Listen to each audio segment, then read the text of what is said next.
یہ ہے کہ جو اللہ رب العالمین کے علاوہ کے لیے قسم کھاتے ہیں لوگ، کیا اس کے اوپر کوئی کیا اس کو جو ہے کوئی کفارہ دینا پڑے گا، کوئی اس کی سزا بھی ہے کہ جہاں اللہ نے منع کیا تھا کہ اس چیز کی قسم آپ نے نہیں کھانی ہے تو کسی آدمی نے اس کی قسم کھا لی ہے تو اب کیا اس کے لیے کوئی کفارہ ہے یا نہیں ہے؟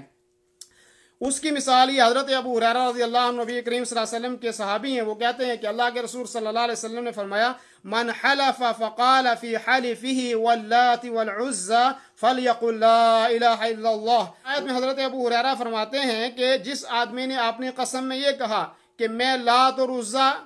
کی قسم کھاتا ہوں، یعنی اللہ کے نبی صلی اللہ علیہ وسلم کے زمانے میں لات اور عزیٰ مکہ کے دو بڑے مشہور جو ہے وہ بت تھے، لوگ ان کی قسم کھایا کرتے تھے، تو اللہ کے رسول صلی اللہ علیہ وسلم نے فرمایا کہ یہ غیر اللہ ہیں، یہ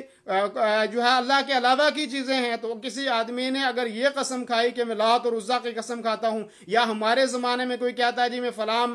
جو ہے مزار کی قسم کھاتا ہوں، یا میں فلاں بزرگ کی قسم کھاتا ہوں، یا فلاں میں قبر والے کی قسم کھاتا ہوں، تو ایسی صورت میں اگر یہ جس نے قسم کھائی تو یہ اللہ کے علاوہ کی قسم ہے اور یہ ناجائز تھی، تو ایسے آدمی کو فوراً توبہ کرنی چاہیے اور یہ کہنا چاہیے لا الہ الا اللہ، اس کو لا الہ الا اللہ کہنا چاہیے، تب اس کا یہ گناہ معاف ہو جائے گا، اور اگر لا الہ الا اللہ نہیں کہا تو یہ گناہ اس کا معاف نہیں ہوگا۔ حضرت سعد بن ابی وقاص رضی اللہ عنہ فرماتے ہیں کہ انہوں نے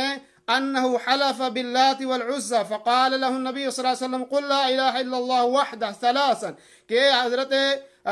سعد بن ابی وقاص کہتے ہیں کہ انہوں نے لات اور عزیٰ کی قسم کھائی تو اللہ کے نبی صلی اللہ علیہ وسلم نے ان کو کہا کہ آپ لا الہ الا اللہ کہو 3 مرتبہ۔ انہوں نے بھی اللہ رب العالمین کے علاوہ کی قسم کھائی تھی اور جو مکہ کے مشہور معبود تھے لات اور عزیٰ، تو اللہ کے نبی نے ان کو کہا کہ آپ 3 دفعہ لا الہ الا اللہ کہیں، اور اس کے بعد فرمایا وَطْفُلْ عَنْ شِمَالِكَ ثَلَاثًا، اور آپ پھر پہلے تو آپ کو یہ کرنا ہے کہ 3 دفعہ لا الہ الا اللہ پڑھنا ہے، اگر آپ نے کسی قبر کی یا کسی نبی کی یا کسی مزار کی یا درخت کی آپ نے قسم کھائی تو 3 دفعہ لا الہ الا اللہ پڑھنا ہے۔ دوسری بات کیا کر رہی ہیں وَطْفُلْ عَنْ شِمَالِكَ ثَلَاثًا، آپ نے بائیں طرف 3 مرتبہ تھو تھو کرنا ہے، ٹھیک ہے نہیں، آپ نے بائیں طرف 3 مرتبہ تھو تھو کرنا ہے، اور اس کے بعد فرمایا وَتَعَوَّذْ بِاللَّهِ مِنَ الشَّيْطَانِ وَلَا تَعُودْ، اور اس کے بعد اعوذ باللہ من الشیطان الرجیم پڑھے آدمی اور دوبارہ ایسا کام نہ کرے، یعنی خالق کے کائنات اللہ وحدہ لا شریک کے علاوہ آئندہ جو ہے اس قسم کی قسم آدمی نہ کھائے۔